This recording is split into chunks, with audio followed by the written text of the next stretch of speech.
Cássio, queria que você trouxesse a sua visão do tamanho da história construída hoje pelo Fortaleza. Quarta vez em 5 anos que o Fortaleza consegue terminar o Brasileiro na primeira página. Quarta vez em 5 anos.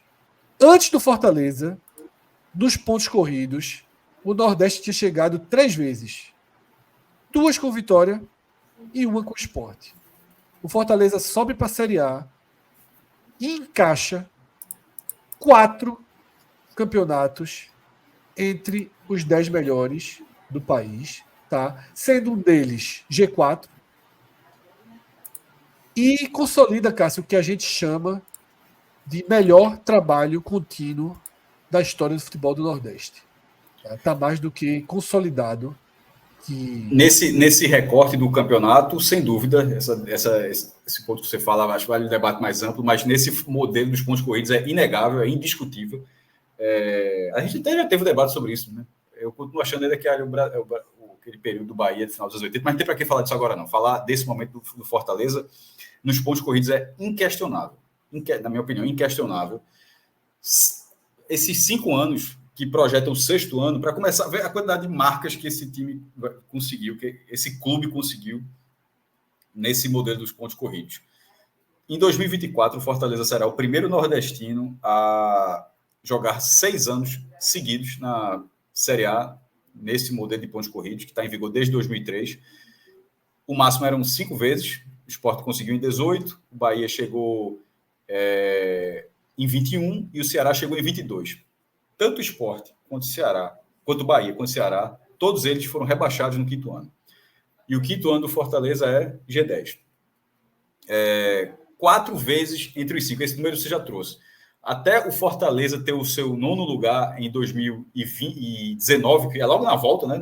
Já no primeiro ano já volta com essa 9ª colocação, eram 2 vezes do Vitória e 1 vez do Sport. De lá para cá, 4 em 5, sendo 3 seguidas. E nesses 3 seguidas, aí é preciso, eu tinha até falado isso no React, mas nesse corte que vai virar podcast vale dizer de novo, que isso só tem acontecido uma vez. Ficar 3 vezes, 3 anos seguidos entre os 10 melhores do país. Que foi justamente, curiosamente, há 40 anos.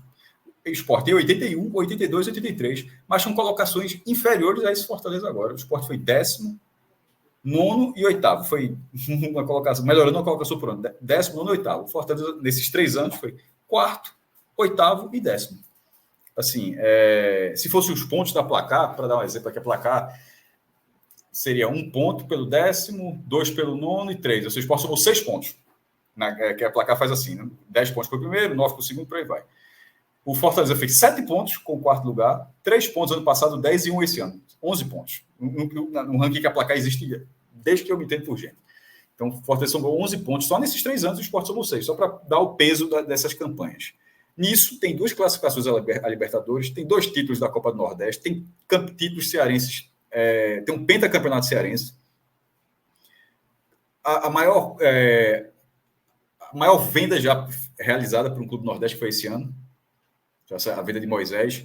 Projeção de aquisições milionárias, uma das maiores da região, só não está sendo maior porque o Bahia, com a SAF, tem um outro patamar de compra, mas sem SAF, algo que ninguém nunca tinha visto o Fortaleza comprar como compra.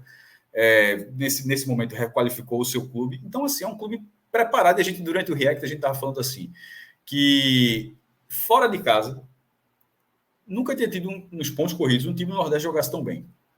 Aí eu falei rapidamente ali, trazendo para cá, que primeiro era verdade e que segundo era porque nunca também, durante tanto tempo, a gente viu um clube do Nordeste com um elenco tão bom durante tanto tempo. Você pega, o Vitória 2013 encaixou tudo, deu certo, Marinho... Marinho até depois, eu até confundi, Marinho até o ano que o Vitória escapa depois, mas o time do Vitória 2013 termina em 5º lugar, 59 pontos, o Sport 2015, mas é um ano assim, esse time é muito regular. Passou 7 rodadas de jejum, assimilando um golpe duríssimo que foi o vice-campeonato da Copa Sul-Americana, mas já termina o brasileiro com 3 vitórias seguidas, 2 fora de casa, 2 em São Paulo, uma no Bragantino e uma no Santos. Então, assim, é muito consistente. A previsão de orçamento desse ano era 208 milhões, mas a tendência é que chegue perto de 300, sobretudo porque tem a quantidade de dinheiro que apurou da Copa Sul-Americana, da própria venda de Moisés, enfim. é um patamar muito grande alcançado pelo Fortaleza e que esse G10, curiosamente com o gol que ele não, ele estava ficando em 11º, tá? O gol que no final decreta de uma vez o rebaixamento do Santos. O Santos cairia com empate, mas decretou ali, porque ainda teria alguns minutos, 2 minutos a mais, mas enfim, não ia fazer 2 gols. Mas aquilo botou o Fortaleza no 10º lugar. E pesa ser 10º lugar ou 11º. Muito. E outro dado que eu falei durante a transmissão, mais trago para cá, a própria premiação da competição, que ali são os 30% que corresponde à performance no campeonato, a maior diferença que existe na tabela, só os 16 que ficam na primeira divisão ganham receita. Os 4 rebaixados não ganham. Então o Bahia que ficou, ganhou. O Bahia ganhou, em 16º lugar, o Bahia ganhou 16 milhões e 200 mil reais. Se tivesse 17º, o Bahia estaria... O Santos está saindo zerado. Zerado. Fora da Copa do Brasil, sem receita de premiação do brasileiro, muito difícil a situação do Santos. Mas no caso do Fortaleza, ser 10º ou 11º eram 6 milhões de reais de diferença. É a maior diferença entre uma colocação e outra nessa competição. Porque ser 10º lugar, a própria divisão de receita da competição diz que é diferente. Como é que eu vou dizer o contrário? O ser 11º era 20 milhões e meio, ser 10º era 26,8 milhões, 26,3 milhões, melhor dizendo, que é o valor que o Fortaleza vai ganhar. Ano passado ganhou 29, ficou em 8º. 29 com 26. A conta é, meu Deus. 55 milhões. Só no passado, esse ano, com a colocação do brasileiro, o Fortaleza ganhou 55 milhões de reais. Ontem, só para comparar, ontem saiu o balanço do Náutico. O balanço de 2022, estava muito atrasado. Em 2022, o Fortaleza ganhou 29 milhões só com a classificação que ele teve do Campeonato Brasileiro. O Náutico, juntando todas as receitas, bilheteria, venda de jogador, cota da Série B, mensalidade de sócios, patrocínios, juntando tudo, o Náutico teve 27 milhões menos, e esses 27 milhões foi a maior receita que o Náutico teve desde que saiu da primeira divisão em 2013. Então, veja a diferença. E em algum momento eram clubes que em algum momento tiveram uma relação próxima de um patamar financeiro, mas agora a diferença é muito grande. E é uma diferença que a gente vai se acostumando. A gente vai se acostumando, o patamar do Fortaleza é esse. Essa é uma campanha que ele deveria ter consolidado esse 10º lugar até mais tempo, mas aí, na hora que teve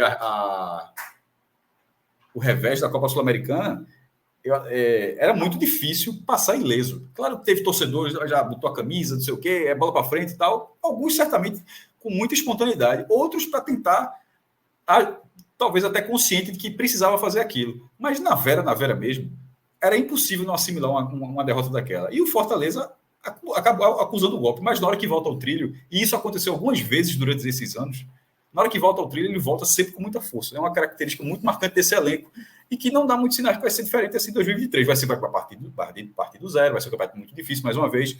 Mas todo o cenário estrutural e econômico do Fortaleza é para que ele chegue lá em 24, melhor dizendo, lá em 24, novamente preparado. Aí se o campeonato vai ser bom ou ruim, vai ser outra coisa. Mas não é longe disso, inclusive, aquele One Hit Wonder, né? aquela banda que só tem um sucesso. Não é. Terminou a temporada, e agora deu tudo certo. Não deu tudo certo, deu tudo certo de novo. E tem todo um cenário preparado para tentar repetir isso em 24.